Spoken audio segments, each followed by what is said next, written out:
Hello दोस्तों, GK solutions में आप सभी का स्वागत है। आज के वीडियो में हम 100 जनरल साइंस सामान्य विज्ञान के क्वेश्चन लेकर आए हैं। हमने 1000 सामान्य विज्ञान के क्वेश्चन तैयार किए हैं।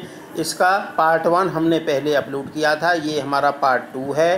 दोस्तों, आपको बता दें कि इससे पहले हम जनरल नॉलेज जीके के भी 1000 क्वेश्चन तैयार करके अपलोड कर चुके हैं। यदि आपने वे नहीं देखे हैं तो आप हमारे चैनल को सब्सक्राइब करके या यूट्यूब पर आर्मी जीके या आर्मी जीडी जीके के नाम से सर्च करके उनको देख सकते हैं। तो चलिए दोस्तों, शुरू करते हैं। पहला प्रश्न है, पेंसिल बनाने में कार्बन के किस अपरूप का प्रयोग किया जाता है? तो कार्बन बनाने में, पेंसिल बनाने में जिस अपरूप का प्रयोग किया जाता है उसे कहते हैं ग्रेफाइट। हीरा और ग्रेफाइट कार्बन के क्या हैं? तो हीरा और ग्रेफाइट कार्बन के अपरूप हैं, एलोट्रोपी हैं। सिलिका क्या है? तो सिलिका एक उपधातु होती है। कार्बन का कौन सा अपरूप सबसे अधिक कठोर होता है? तो कार्बन का जो हीरा होता है, हीरा क्या है? एक कार्बन है, तो हीरा सबसे अधिक कठोर होता है। सीसा और टिन की मिश्र धातु को क्या कहते हैं? तो सीसा और टिन की मिश्र धातु यानी सीसा और टिन से मिलकर क्या बनता है? सोल्डर बनता है। सोल्डर किस में काम आता है? टाँका लगाने के काम आता है। कौन सा धातु कमरे के ताप पर द्रव होता है? तो वह धातु जो कि कमरे के ताप पर द्रव होता है वह कौन सा है? ब्रोमीन। चूना पत्थर का रासायनिक नाम क्या है? तो चूना पत्थर का रासायनिक नाम होता है कैल्शियम कार्बोनेट। इसका रासायनिक सूत्र है CaCO3। CaCO3 मतलब चूना पत्थर। गुरुत्वाकर्षण का सिद्धांत किसने दिया था? तो गुरुत्वाकर्षण का सिद्धांत दिया था न्यूटन ने। अगला है, दही का जमना कौन सी प्रतिक्रिया है? तो दही का जमना एक रासायनिक प्रतिक्रिया है। जब एक वस्तु या एक कोई भी चीज़, कोई पदार्थ अपने एक रूप से दूसरे रूप में परिवर्तित हो जाता है और फिर उसे हम अपने प्रारंभिक रूप में परिवर्तित नहीं कर सकते, तो ऐसी प्रतिक्रिया को कहते हैं रासायनिक प्रतिक्रिया। जैसे दूध से बना दही, मगर दही से दूध नहीं बन सकता, तो ये क्या हो गई? रासायनिक प्रतिक्रिया। मानव शरीर में कितनी हड्डी होती हैं? तो मानव शरीर में हड्डियाँ होती हैं 206। स्त्रियों और बच्चों की आवाज़ तीखी होती है, इसका कारण है उच्च आवृत्ति, हाई फ्रीक्वेंसी के कारण स्त्रियों बच्चों की आवाज़ कैसी होती है? तीखी होती है। गुब्बारे में कौन सी गैस भरी जाती है? तो गुब्बारे में गैस भरी जाती है हीलियम। हीलियम क्यों भरी जाती है? क्योंकि यह हल्की गैस होती है। मूत्र का पीला रंग किसके कारण होता है? तो यूरोक्रोम के कारण मूत्र का रंग कैसा होता है? पीला। ब्लीचिंग पाउडर या व्यंजक चूर्ण का रासायनिक नाम क्या है? वेरी इंपॉर्टेंट क्वेश्चन है। तो ब्लीचिंग पाउडर या व्यंजक चूर्ण का रासायनिक सूत्र होता है CaOCl2। CaOCl2।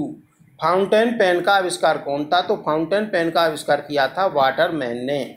दोस्तों, यदि आपने अभी तक हमारे चैनल जीके सॉल्यूशंस को सब्सक्राइब नहीं किया है तो प्लीज़ चैनल को सब्सक्राइब कर लें। साथ ही बेल आइकन सब्सक्राइब बटन के पास एक घंटी है, उसे दबा दें, जिससे कि लेटेस्ट वीडियो की नोटिफिकेशन आपको मिल सके। अगला है, जेनेटिक कोड की खोज किसने की थी? तो जेनेटिक कोड की खोज की थी हरगोविंद खुराना ने।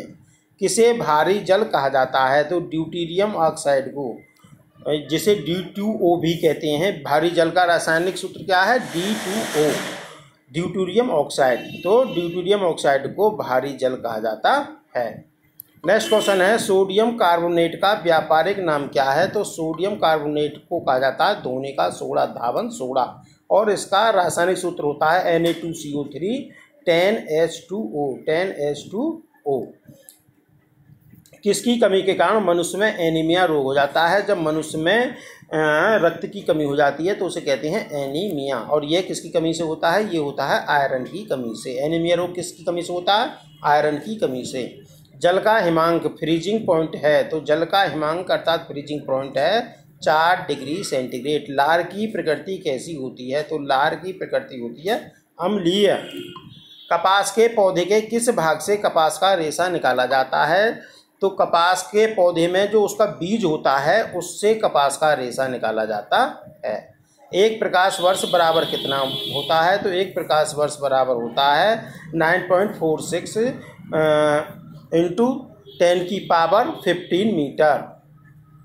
किसी लेंस की क्षमता किससे व्यक्त की जाती है? तो किसी लेंस की क्षमता को व्यक्त किस में करते हैं? डायोप्टर में। यदि ये प्रश्न पूछा जाए कि लेंस की क्षमता का मात्रक क्या है, तो लेंस की क्षमता का मात्रक है डायोप्टर।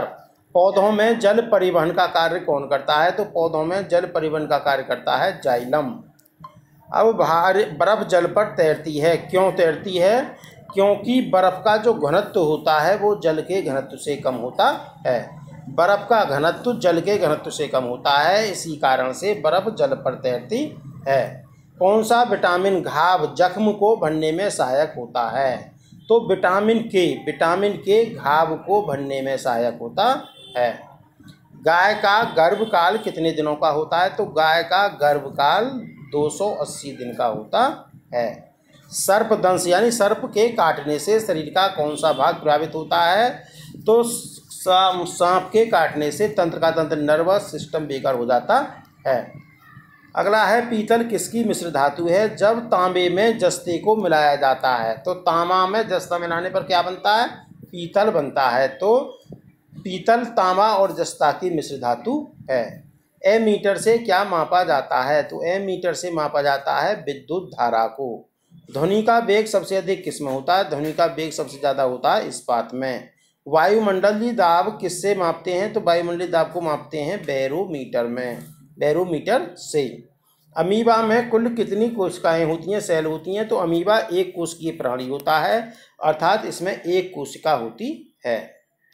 रेफ्रिजरेटर में कौन सी गैस शीतलन का कार्य करती है? तो रेफ्रिजरेटर में शीतलन का कार्य कौन सी गैस करती है? तो ये करती है फ्रियान।